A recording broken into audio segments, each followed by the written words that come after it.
Okay, good evening, everybody. Good morning for the Canadians of the West Coast. Welcome to our monthly or so talk.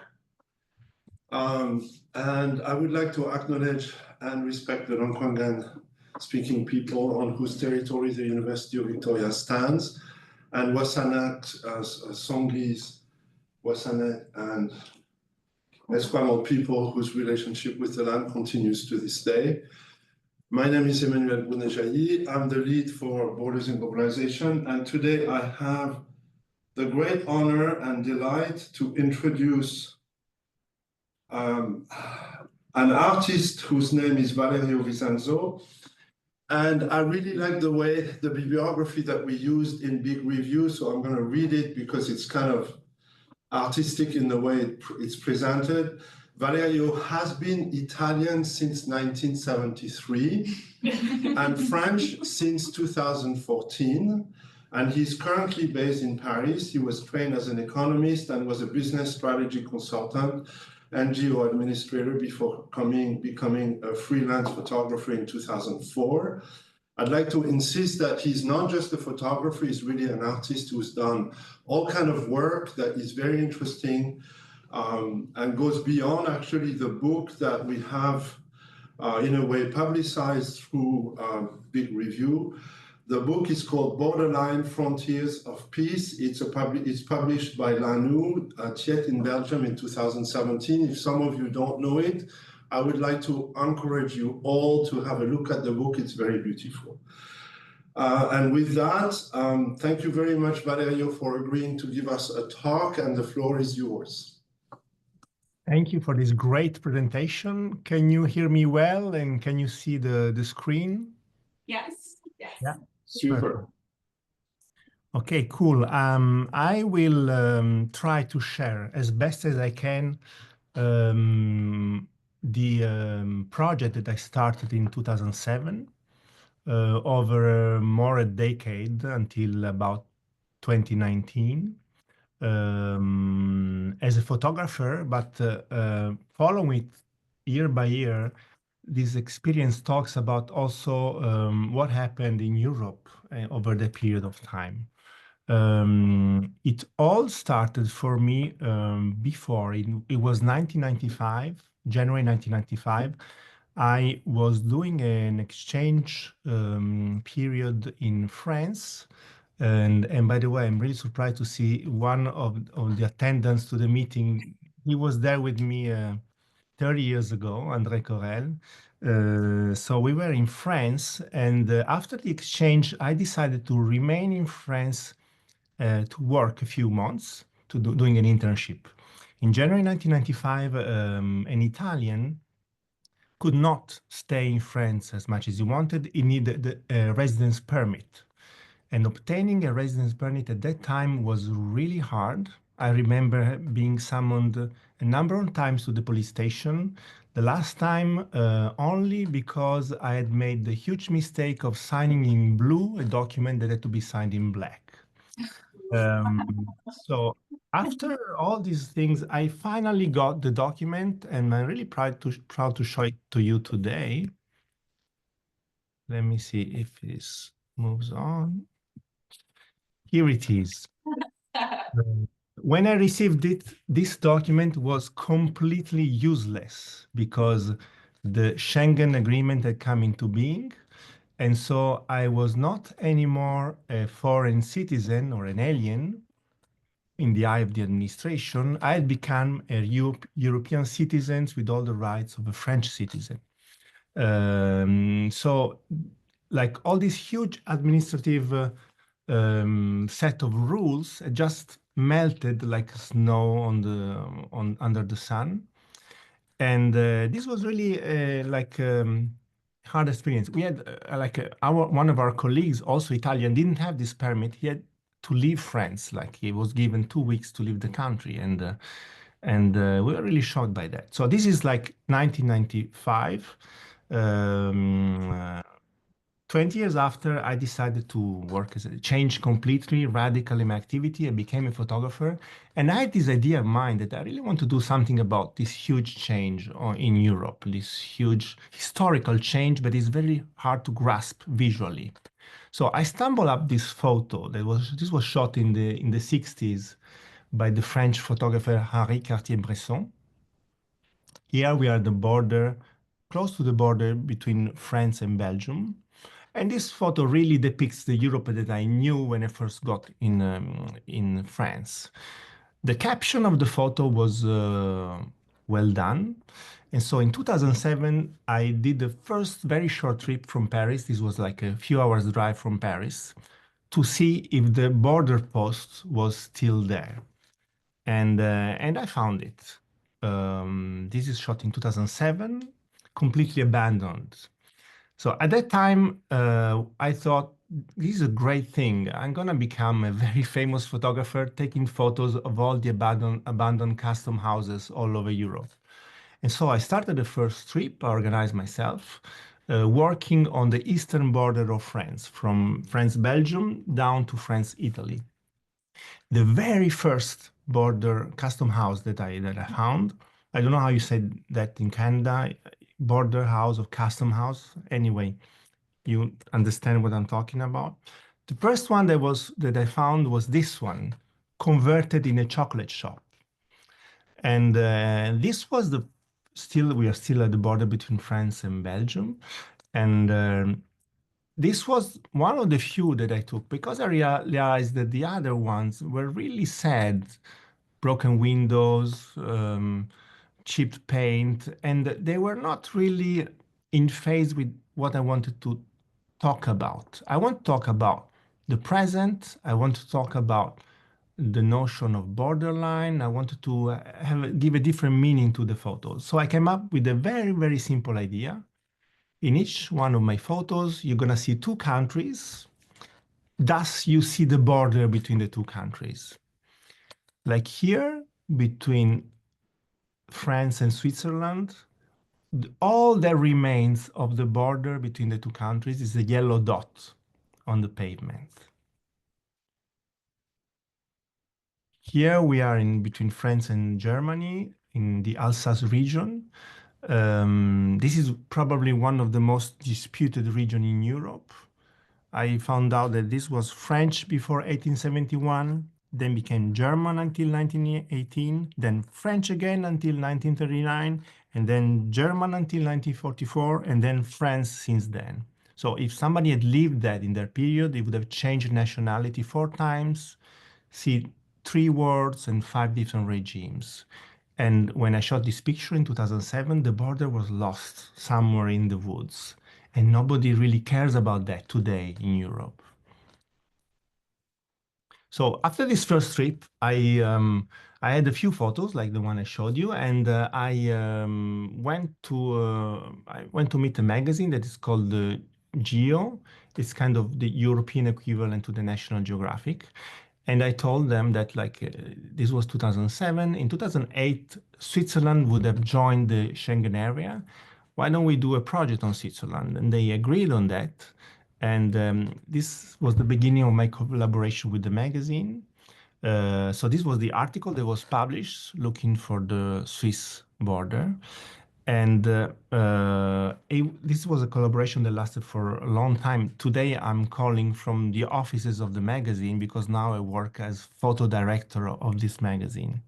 At the time, I took some photojournalistic photos, but I also tried to give look for another dimension of the photos. Here we are between Italy and Switzerland, 2008.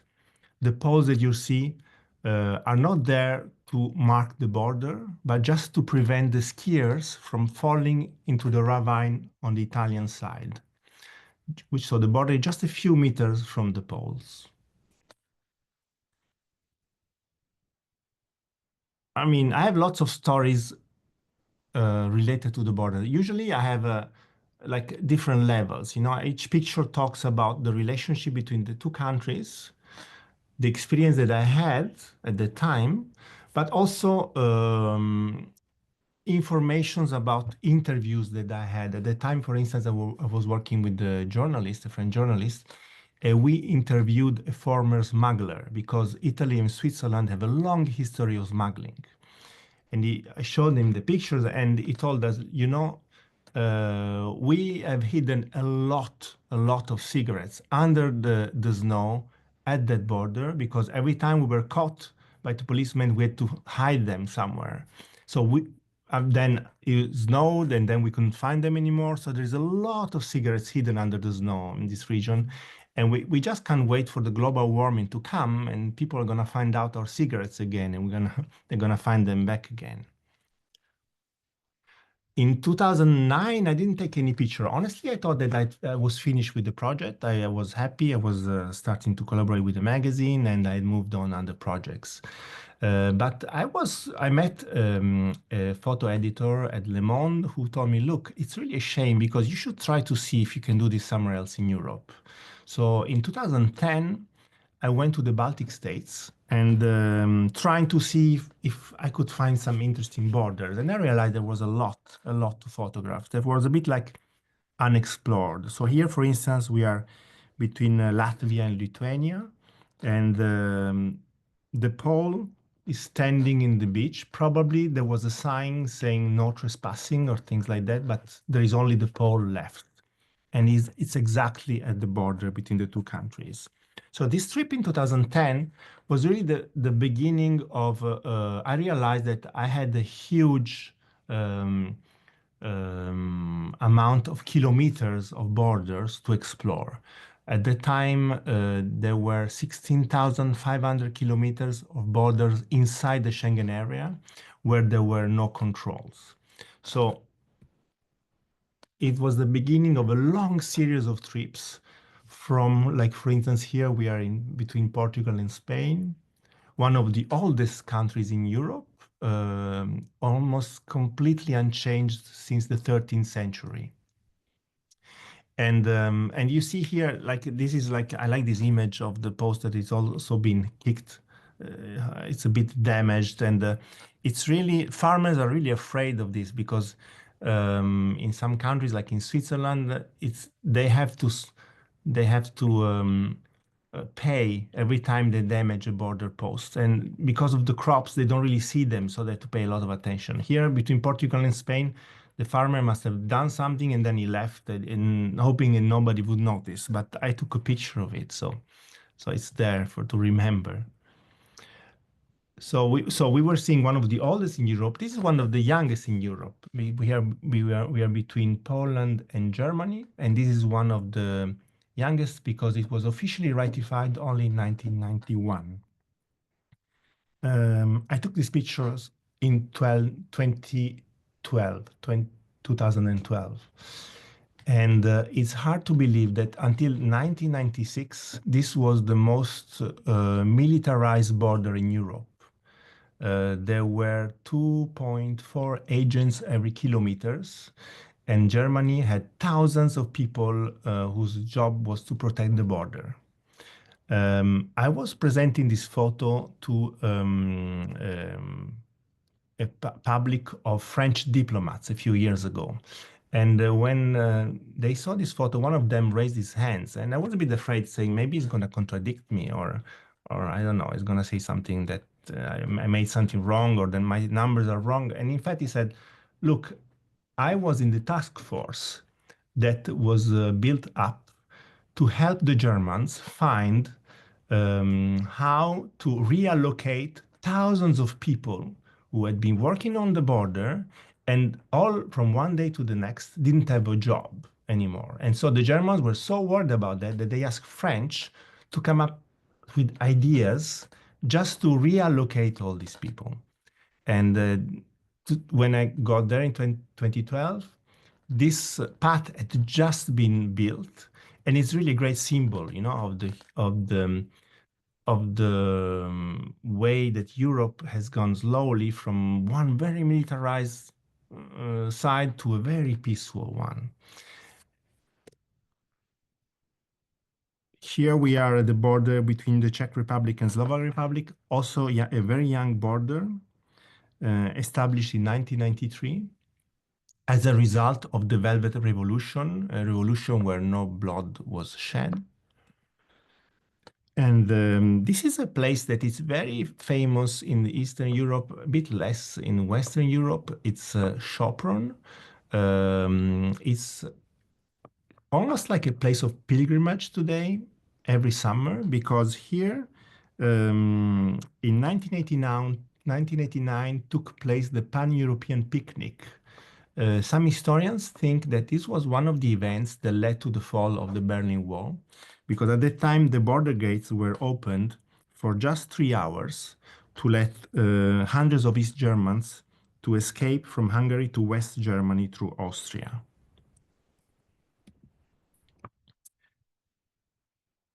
This is the border between Italy and Austria. It's a unique border because it was the first moving border.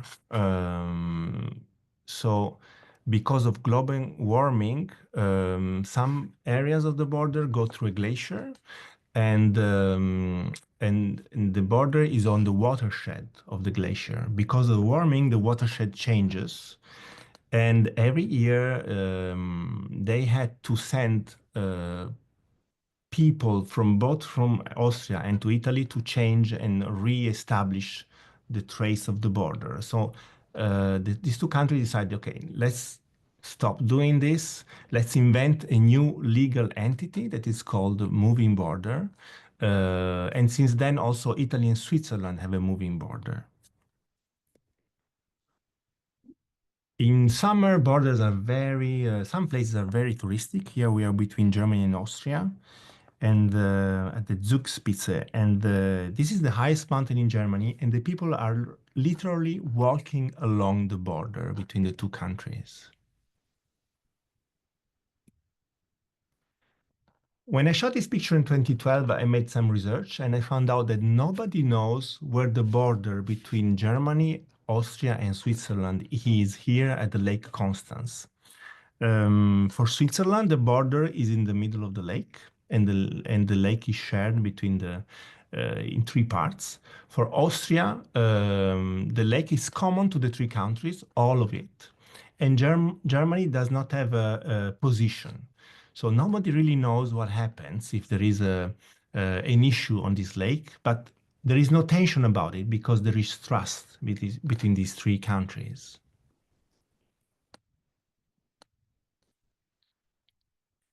Finland-Sweden border. Here we are at the sixth green of the Tornio Golf. It's an 18-hole course, 11 holes in Sweden, 7 in Finland. And what the golf course advertises, this is the only place in the world when you can hit the longest hole-in-one in the world. The ball flies approximately 1 hour and 5 seconds due to the time difference between the two countries. So here we are on the sixth green, and the border is just there on the green.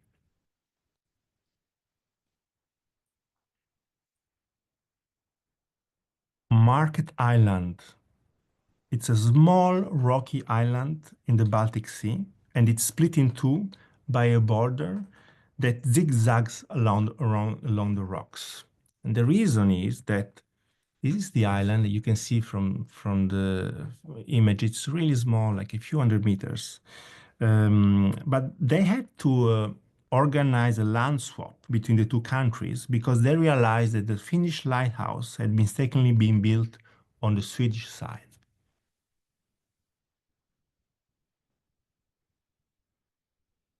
Probably this is one of the most unique borders I've seen. Here we are between Netherlands and Belgium, between Baarle-Nassau and Baarle-Hertog. It's really unique in the sense that as you see from the map, it's composed of 26 separate pieces of land, and some of the Belgian islands inside the Netherlands have inner island belonging to Belgium again. So the result is a village of 6,000 inhabitants, where it is really difficult to know in which country you are. And so they decided to visualize the border all over the city.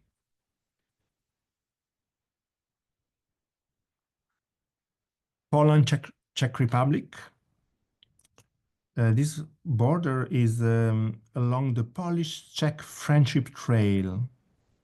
And I really would have liked to be at the meeting where they decided where to put the border post. I think they must have drank a lot and decided, okay, let's just put it on top of the rock. It's gonna be great for pictures.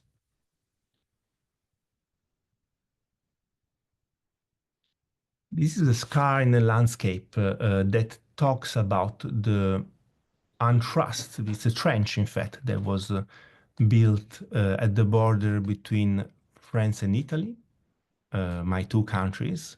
And it's really hard to believe that a century ago, this belongs to the beginning of the 20th century, these two countries had trenches all along the border.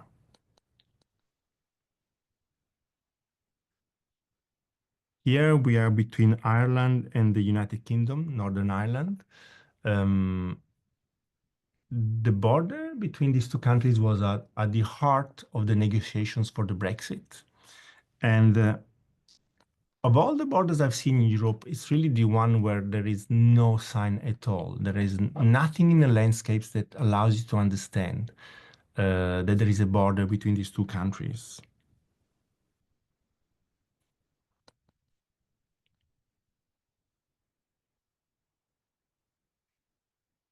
Here we are between Germany and between Austria and Czech Republic.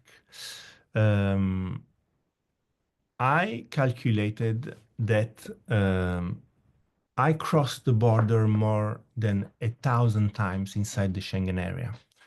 And I have never been asked for my papers along these trips that took place from 2007 up until 2015 inside the Schengen area, or 2016. There was that I was only stopped once by an officer, and that happened just a few moments after I took this photo. Um, you have to think also, I was a bit suspect also. Like I parked my car at the border. I came out of the car. I took a ladder because I photographed with the ladder, and just run into the wood looking for a photo, and then come out of the wood a few minutes after. So the officer was a bit concerned, came to me, and at the time, in fact, I didn't even have to show the papers. I had my photos on an iPad, and I showed him the photos, and it was enough for him to reassure him that what I was doing wasn't wrong. In 2012, something happened in Europe that really gave another dimension to my project. The European Union was awarded the Nobel Peace Prize. Up until then, I had just taken pictures just to create a big collection of photos without really thinking about proposing to the magazines. When I saw that Europe had gotten the Peace Prize, I proposed to magazines all over the world, and I had a lot of publications. And I thought that I had a lot of publication because I was a great photographer. But in fact, speaking to a photo editor, I realized that there was another reason, in fact. It's because the magazines all over the world did not have images of Europe besides from photos of buildings in European buildings in Brussels or in Strasbourg. So I'd come to them with images of Europe that created like a narrative that could have been understood by any country. And this helped them to propose articles on Europe just because they had the visual images to accompany the text.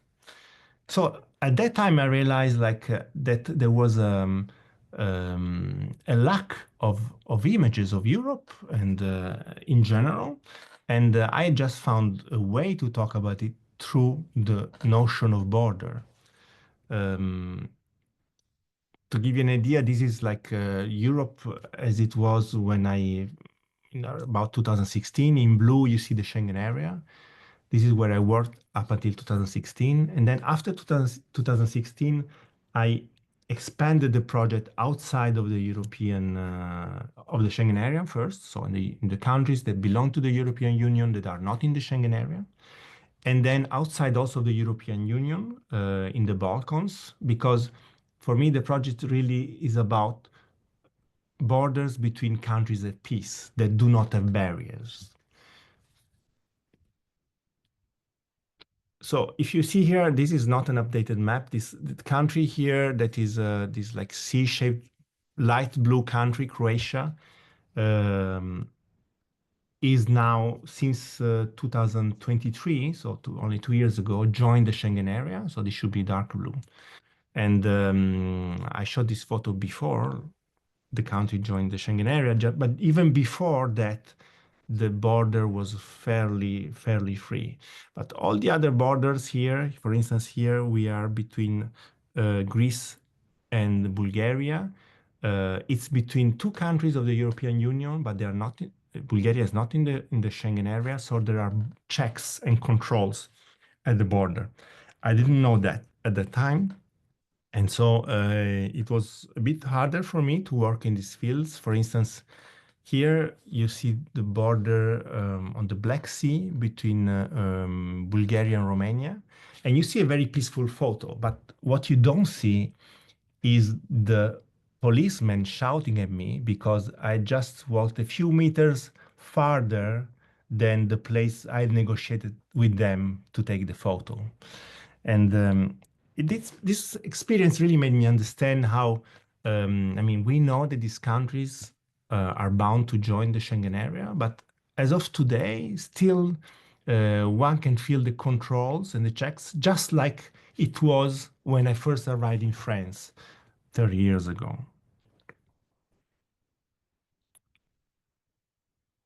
Here we are between Serbia and Bosnia. I shot this in 2017. In general, the Balkans do not have many signs almost at all. There is no sign at all at the border because they used to be the same country. So borders are fairly a recent notion between them at the moment.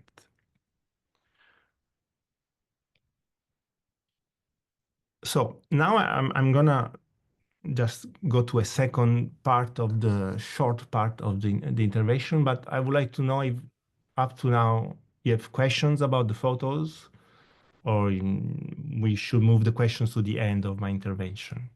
Much, Valerio. So in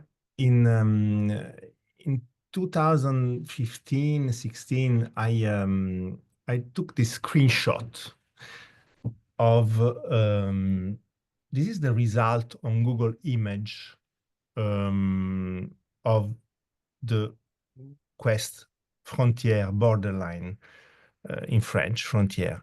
And as you can see, it's a long list of barriers between countries, migrants.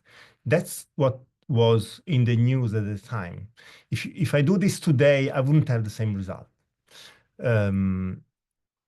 And so and then, I was like, this is what you do. And then this is what I do. I take photos of these borders and is a 3-point between Germany, Belgium, and the Netherlands. And so what's wrong with me, or what's the reality? I read a piece by a French diplomat, Michel Fouché, and he calculated that only 6% of the borders, of the world borders, are barriers at that time. So 94% of the borders looked more like the one I shot.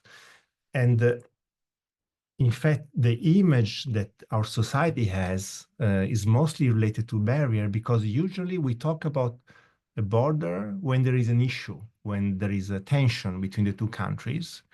And so most often we associate the notion of barrier to the border.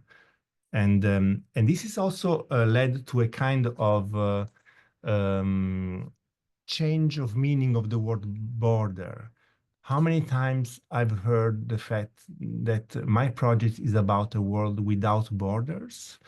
And in fact, the people who say that, in fact, what they mean, my project is a project about a world without barriers.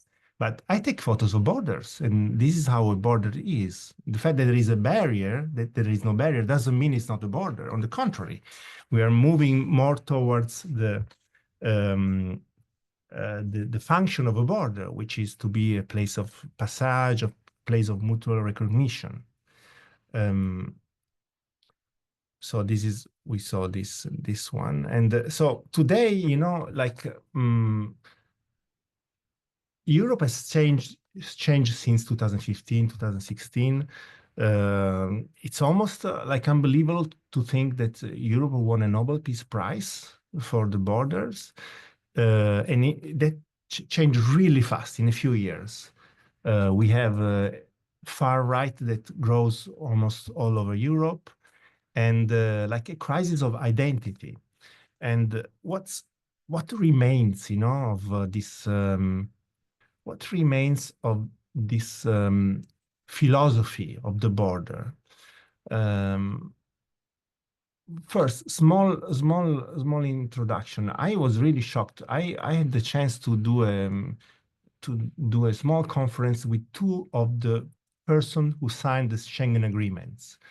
Catherine Lalumière, which was the Vice Minister of Foreign Affairs, French Vice Minister of Foreign Affairs, and the Ministry of Foreign Affairs of Luxembourg, because the Schengen Agreement was signed at first only by 5 countries, Belgium, France, Luxembourg, Germany, and the Netherlands.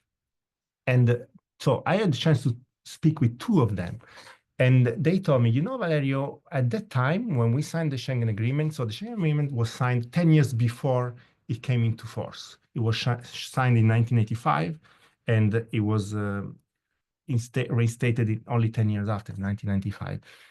And they told me, you know, we had no idea of what we were signing, in the meaning that at that time, the reason why we were doing that is that there was a strike of truck drivers between Germany and France, Germany and Belgium, France and Belgium, and this created a huge problem in the circulation of goods between our countries.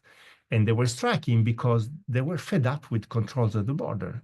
So we had to find an issue to the solution. We tried to find an issue, the solution at the European level, but it didn't work. Like nobody agreed to open the borders. Also because we realized that if we had to leave the truck drivers free to circulate, well, we were obliged to do that also with the citizens. We couldn't leave only the truck drivers free to circulate. So we did this thing that was like a, I don't know, like a commando operation. Like only 5 countries decided between themselves to sign an agreement. Mostly the target were truck drivers. By the way, also people can freely circulate, but let's not talk too much about it. And this is why Germany and France didn't send the Ministry of Foreign Affairs, but their number 2, because this was a small event that was much in the news in 1985. But only then, people realized, well, this is great. So Italy joined in, then Spain joined in, and then at the end, it became something that most European countries wanted for economic reasons. But the thing is, like, nobody realized how big the thing was. The Ministry of Foreign Affairs of Luxembourg told me something. Like, he said, you know, Schengen is a small village. Schengen was one of the first places I went to take photos, and there was really nothing to photograph there at that time in 2007. And so there are no photos of Schengen in my project because it's really like, there is nothing. It's like few hundred people village, nothing. And he told me, you know, we realized that all of a sudden we had the buses of Japanese tourists coming to Schengen, almost like in pilgrimage. And we had nothing to offer them. We had just like small village. So we decided to build a museum just to entertain the tourists that came to see this mythical place where the Schengen Agreement had been signed. And so today, if you go there, there is a museum, small, but in fact very interesting, about freedom of circulation in Europe, which did not exist in 2007 when I went there. So like Europe created this huge thing almost without realizing it. And today there is a risk of losing it. And people don't realize how big of a risk there is to lose that. And so they are not willing to, they don't understand the importance of protecting it, of the fact that there are actions that are needed in order to ensure this huge progress in the society that we have, especially in Europe, which was the country with probably the most wars in the history of mankind. So for me, an example of that is what happened here at this border. I showed you at the beginning of the project. It was shot, as I told you, in the 60s. I found it in 2007, but then I came back to this place more than 10 years after. And this is what I saw. It had been restored, but not to put it back into place, but because the people there, the mayor of the city that is called Bayeul, realized that this custom house, it's part of the common heritage of the city, of the region, of the country, of Europe, in fact. And so for this reason, it had to be protected and put back into, so that people do not forget that, in fact, what we see here, it's like a utopian idea. Like 50 years ago, it was a completely utopian idea to think that Europe could have freedom of movement, completely unrealistic. I had the chance to photograph a utopia that has become reality, but it's really easy to forget that because things change so fast. Things change so fast.